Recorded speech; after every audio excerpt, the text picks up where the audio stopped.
Capítulo 23. La conquista de Hira. Y el día en que rodeamos las ciudadelas, una tras otra, en Hira reinaba la calma. Los obligamos a bajar de sus tronos, donde habían actuado como adversarios cobardes. Al-Kakka Amr, capitán del ejército de Jalid. Hacia mediados de mayo del 633, principios de Rabi al-Awwal del 12º año de la Égira, Jalid salió de Ulais camino de Amgisilla. El lugar estaba muy cerca de Ulais. De hecho, Ulais era un puesto avanzado de Amgisilla. Esa misma mañana, el ejército llegó a la ciudad y se encontró con una ciudad fantasma. Amgisilla era una de las grandes ciudades de Irak, rival de Hira en tamaño, en la riqueza de sus ciudadanos y en la sofisticación y lujo de sus mercados. Al llegar, los musulmanes se encontraron la ciudad intacta y sus mercados y edificios con abundantes suministros y mercancías de todas clases, pero de sus habitantes no había el menor rastro. La flor de los varones de Amgisilla había caído en Ulais. Los que quedaban, principalmente mujeres, niños y ancianos, habían abandonado la ciudad a toda prisa al saber de la inminente llegada de Jalid y habían buscado refugio en los campos de los alrededores, lejos de la ruta del ejército musulmán.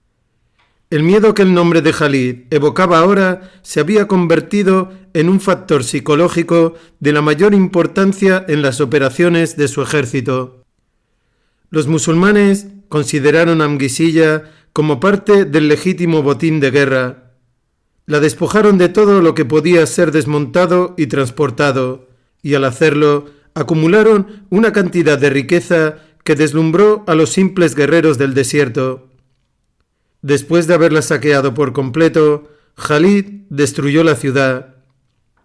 Se cree que el botín capturado aquí era equivalente a todo el botín tomado en todas las anteriores batallas en Irak, y como de costumbre, 4/5 del mismo fueron distribuidos entre los hombres y 1/5 fue enviado a Medina como porción del Estado.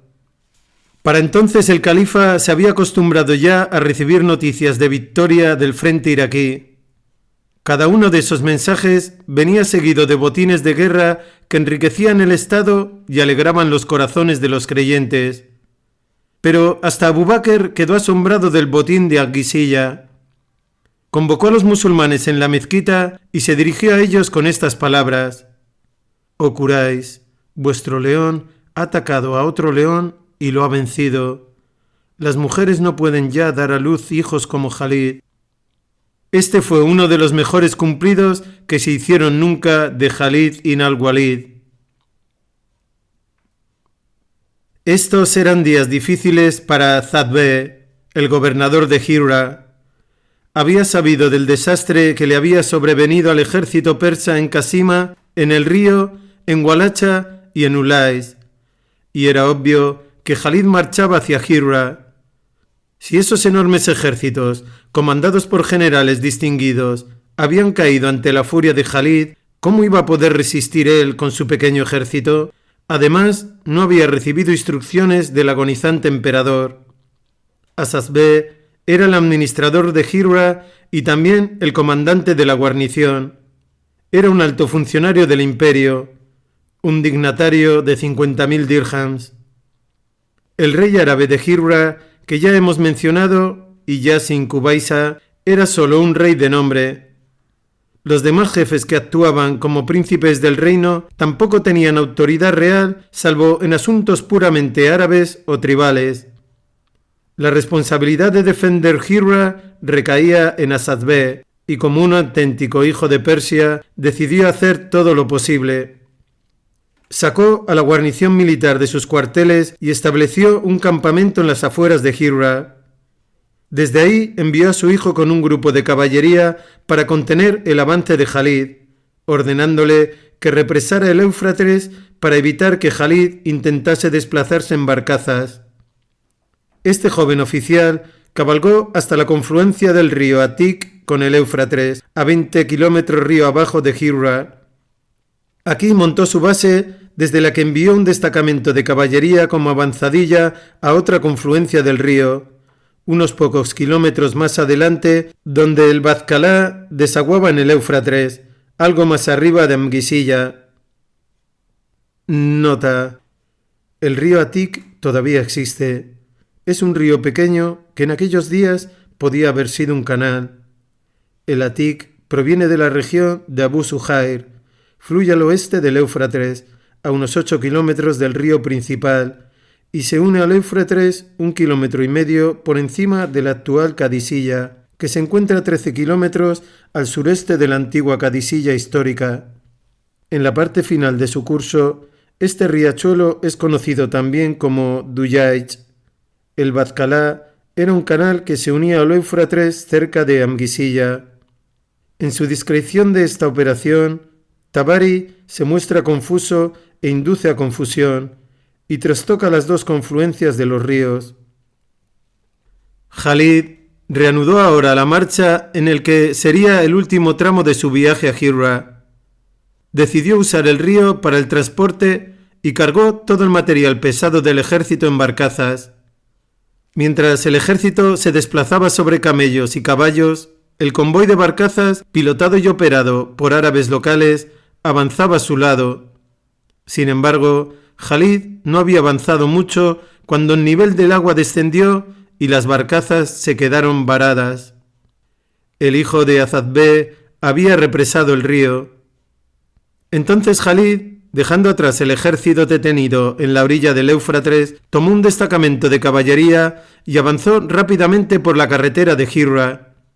Pronto llegó a Bazcalá y se topó con el pelotón de caballería que el hijo de Azadbeh había enviado como avanzadilla. Estos novatos persas no podían competir con los veteranos musulmanes, y antes de que pudiesen organizarse para la defensa, los jinetes de Khalid cayeron sobre ellos y los masacraron hasta el último hombre. A continuación, Khalid abrió la presa para que el agua fluyera por el canal adecuado, y así el ejército pudo continuar su avance por el río. El hijo de Azadbeh no se mostró todo lo despierto que requería la situación. Creyendo que su avanzadilla en Bazcalá era suficiente precaución contra un ataque sorpresa de los musulmanes, sin dudar por un momento que su cuerpo de avanzada le informaría de cualquier amenaza, relajó la vigilancia. Entonces, de repente, Khalid cayó sobre él. La mayoría de los persas de este grupo murieron, y con ellos su joven comandante. Pero algunos jinetes rápidos pudieron escapar y llevar la triste noticia a Sasbeh. Estos jinetes informaron a Sasbeh de la pérdida del grupo de caballería y de la muerte de su hijo. Por los correos que llegaban de Tesifonte, supo de la muerte de Arsir. Con el corazón roto por la muerte de su hijo y trastornado por la noticia del fallecimiento del emperador, la carga de responsabilidad resultó demasiado pesada para sus hombros. Renunciando a su intención de defender Hirra contra Khalid, cruzó el Éufrates con su ejército y se retiró a Ctesifonte. Hirra quedó abandonada a los árabes. Khalid siguió avanzando hacia su objetivo. Se desconoce cuándo dejó las barcazas y siguió por carretera, pero debió ser unos pocos kilómetros río abajo de Hirra. Esperaba una fuerte oposición y decidió no acercarse a Hirra frontalmente. Marchando con su ejército por la izquierda, rodeó Hirra por el oeste y se presentó en Jawarnak, una próspera ciudad a unos 5 kilómetros al noroeste de Hirra. Nota: nada queda de Jawarnak, salvo un montículo a unos 500 metros al oeste de la carretera de Nayaf. Atravesó Jawarnak y se acercó a Hirra por detrás. Sus columnas no hallaron oposición al entrar en la ciudad. Sus habitantes estaban todos allí. Ni huyeron ni ofrecieron resistencia, y los soldados musulmanes no los molestaron mientras se adentraban profundamente en la ciudad. Pronto la situación se hizo más clara. Era una situación donde se mezclaban paz y guerra. Hirra era una ciudad abierta. Los musulmanes podían apoderarse de ella, pero las 4 ciudadelas de Hirra ocupadas por fuertes guarniciones de árabes cristianos y comandadas por jefes árabes, estaban preparadas para la defensa y dispuestas a luchar. Si Jalid quería tomar algunas de ellas, tendría que luchar por ella. Cada una de las ciudadelas tenía un palacio en el que vivía el jefe de la guarnición, y era conocida por el nombre de su palacio. Las ciudadelas eran el Palacio Blanco, comandada por Iyas ibn Qubaysa, rey de Irak; el Palacio de Al-Dasiyin, comandada por Adi ibn Adi; el Palacio de Banu Masin, comandada por Inakal; y el Palacio de Ibn Bukayla, comandada por Abdul-Masih ibn Amr ibn Bukayla. Contra cada una de estas ciudadelas, Jalid envió a una sección de su ejército al mando de un general subordinado. Los generales que asediaban las ciudadelas eran, según el orden susodicho, Dirad ibn al-Swar, Dirad ibn al-Hataf, sin parentesco con Umar, Dirad ibn al-Mukarrin y Musanna. A todos los generales se les ordenó tomar las ciudadelas por asalto, pero antes debían ofrecer a las guarniciones las alternativas usuales: Islam, Jizya o espada. Las guarniciones tendrían un día para pensarlo. Los generales salieron con sus tropas y rodearon las ciudadelas. Se emitió el ultimátum. Al día siguiente, la oferta fue rechazada por los árabes cristianos y comenzaron las hostilidades. El primero en lanzar su ataque fue Dirad ibn al-Aswar contra el Palacio Blanco. Los asediados se defendían desde las almenas y, además de disparar flechas contra los musulmanes, usaron una catapulta para lanzar proyectiles de arcilla sobre los asaltantes. Dirad decidió destruir la catapulta. Avanzando con un grupo selecto de arqueros, llegó a tiro de arco de la catapulta y ordenó una única y poderosa descarga de flechas. Todo el equipo que manejaba la catapulta fue aniquilado, y también muchos arqueros enemigos. El resto se retiró apresuradamente de las almenas. En las otras ciudadelas se estaban produciendo intercambios de disparos de arquería similares, aunque ninguna de las otras tenía catapulta. No transcurrió mucho tiempo antes de que los 4 jefes pidieran negociar. Convinieron en nombrar a uno de ellos para que hablase en nombre de todos y negociase directamente con Jalid. El hombre escogido fue el jefe del palacio de Ibn Bukayla, Abdul-Masih ibn Amr ibn Bukayla. Abdul-Masih salió de la ciudadela y fue caminando hacia los musulmanes. Caminaba muy despacio, porque era un hombre muy anciano, cuyas cejas le caían sobre los ojos. Abdul-Masih había sido en su tiempo el hijo más ilustre del Irak árabe. Era un príncipe, famoso por ser el más sabio y anciano de sus hombres, y aunque carecía de autoridad para la corte persa, gozaba de gran reverencia entre los iraquíes y ejercía considerable influencia en sus asuntos.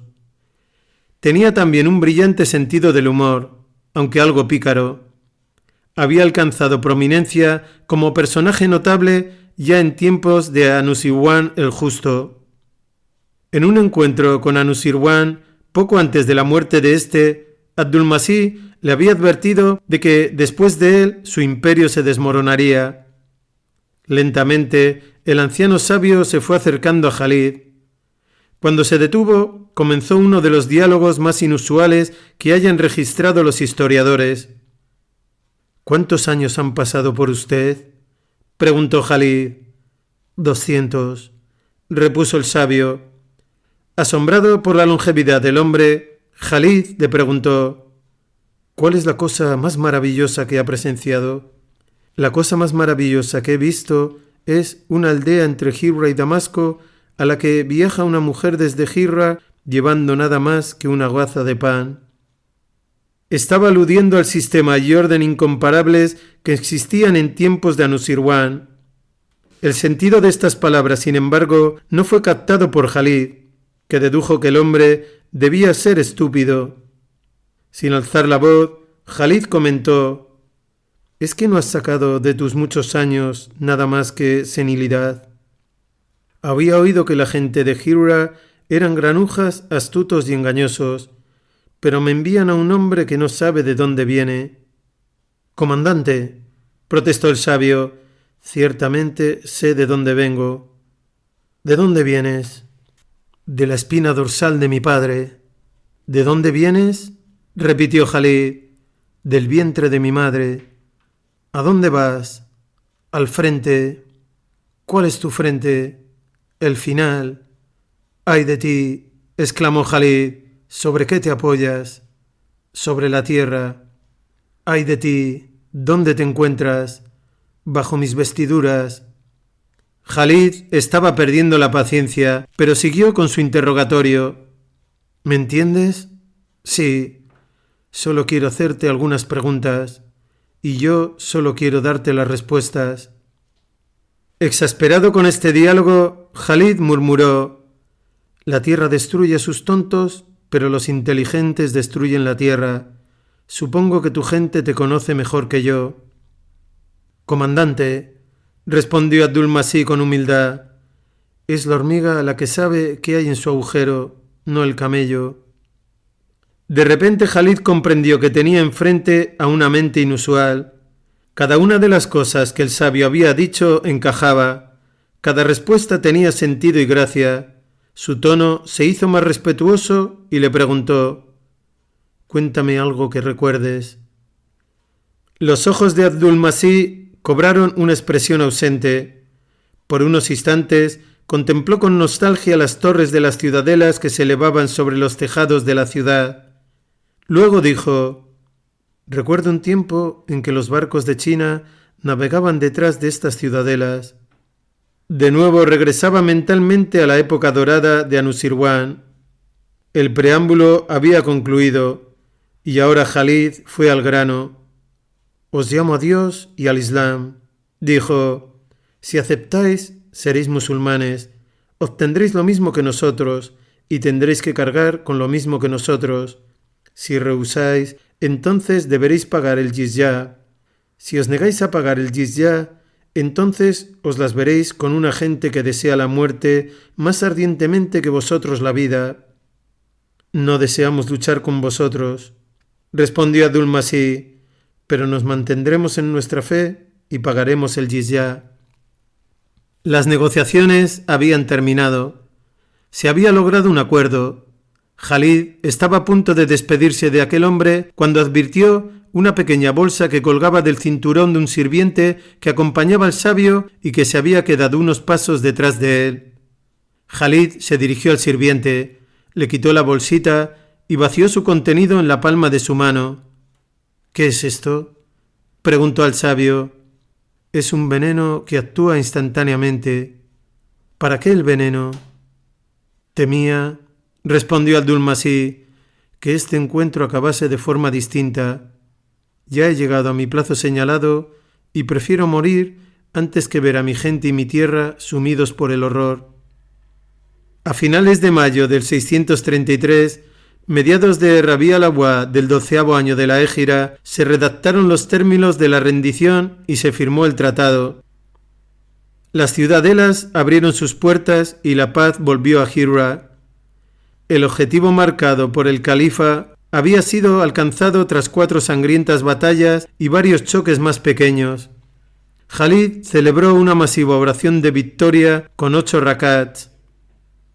Según el tratado, la gente de Hira pagaría 190.000 dirhams anuales al Estado Islámico. El pacto incluía cláusulas suplementarias. Hira entregaría al ejército musulmán una silla de montar.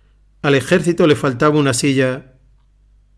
La gente de Hira servirían como espías y guías de los musulmanes. Y luego estaba la cláusula acerca de una princesa árabe.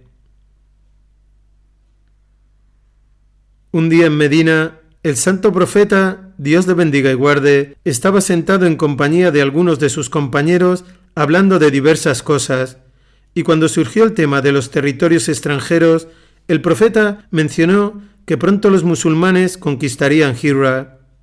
Entonces, un musulmán, un hombre sencillo e inculto llamado Suwail, dijo entusiasmado: «Oh enviado de Dios, ¿cuándo conquistaremos Hira?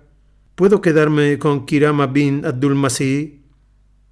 Kirama, la hija de Abdul-Masih, era una princesa. La gente de Arabia había oído hablar de ella como una belleza deslumbrante, una mujer más hermosa que ninguna otra. El profeta, Dios le bendiga y guarde, rompió a reír y respondió: «Será tuya». Ahora Hira había sido conquistada. Cuando las tropas de Jalid supieron de sus conversaciones con Abdul-Masih y de la redacción de los términos de rendición, Suwail, que servía en el ejército de Jalid, se presentó ante la espada de Dios. «Oh comandante», le dijo, «cuando Hira se rinda, ¿puedo quedarme con Kirama bin Abdul-Masih? El enviado de Dios me la prometió». A Jalid le resultaba difícil de creer que el profeta, Dios le bendiga y guarde, le hubiese prometido una princesa de la casa de Abdul-Masih a este individuo simplón. «¿Tienes testigos?», le preguntó. «Sí, por Dios», repuso el hombre, y trajo testigos cuyo testimonio demostraba la veracidad de su afirmación. Jalid entonces incluyó esta condición como una cláusula más del pacto. Kirama bin Abdul-Masih debía ser entregada a Suwail. Las mujeres de la casa de Abdul-Masih rompieron en lamentos de dolor al conocer la infausta noticia. ¿Cómo una princesa que había vivido toda su vida en medio del mayor refinamiento y lujo iba a ser entregada a un burdo árabe del desierto? Lo que hacía la situación aún más ridícula era que Kirama era ahora una anciana. En su día había sido la reina de la belleza, pero de eso hacía muchos años. La misma princesa resolvió el problema. «Llevadme a él», dijo. «Este tonto debió oír hablar de mi belleza cuando era joven y piensa que la juventud es eterna». Acompañada de una sirvienta, salió del palacio de Imbukaila. Excitado por visiones de gozo amoroso, Suwail aguardaba su premio, y entonces ella se presentó ante él. La impresión que causó al pobre hombre y su descorazonamiento mientras contemplaba aquella cara arrugada era algo patético de ver. Se quedó sin habla. La princesa rompió un embarazoso silencio. «¿Para qué quieres a una mujer vieja? Déjame libre». Ahora Suwail vio la oportunidad de hacer que pagara por su libertad. «Ni hablar», respondió, «si no es con mis condiciones». «¿Y cuáles son tus condiciones? Pon tu precio». «No soy el hijo de la madre de Suwail si te dejo marchar por menos de 1000 dirhams». La astuta anciana adoptó un gesto de alarma. «¿1000 dirhams?», exclamó. «Sí, ni un dirham menos». Rápidamente la princesa entregó 1000 dirhams al ufano beduino y regresó con su familia. Suwail fue a reunirse con sus camaradas, muchos de los cuales eran más experimentados que él. Lleno de orgullo les contó la historia de cómo había liberado a Kirama, pero no sin que antes tuviera que pagarle un buen rescate, 1000 dirhams. No se esperaba la carcajada con la que fue recibido su jactancioso relato. «1000 dirhams», exclamaron sus amigos. «Por Kirama bin Abdul-Masih podías haber conseguido muchísimo más». Asombrado al oír esta afirmación, el sencillo árabe replicó: «No sabía que hubiera una cifra mayor que 1000». Cuando Jalid oyó la historia, no pudo contener una carcajada y comentó: «El hombre se propone una cosa, pero Dios dispone otra». Con Hira en su poder, Jalid se concentró en someter otras partes de Irak, empezando por los distritos más próximos. Escribió cartas idénticas a las autoridades y ancianos de las ciudades, ofreciéndoles las alternativas usuales: el Islam, el Jizya o la espada. Todos los distritos vecinos de Hira tuvieron la sensatez de someterse, y se redactaron pactos con los jefes y ancianos estableciendo la cuantía de este impuesto de exención y confirmando el estatuto de protección de sus habitantes. Estos pactos fueron presenciados por varios oficiales musulmanes, entre ellos el hermano de Jalid, Hisham, que servía a sus órdenes en esta campaña. Mientras tanto, para Persia los asuntos iban de mal en peor. Los persas estaban divididos sobre la cuestión de la sucesión al trono. En su oposición a Jalid estaban unidos, pero esa era una unidad estéril que no ofrecía resultados positivos. Viendo el estado de desorden de los asuntos del imperio, Bahman había asumido la función de comandante en jefe y trabajaba febrilmente por reforzar las defensas de Ctesifonte en preparación de un ataque de los musulmanes que sin duda llegaría.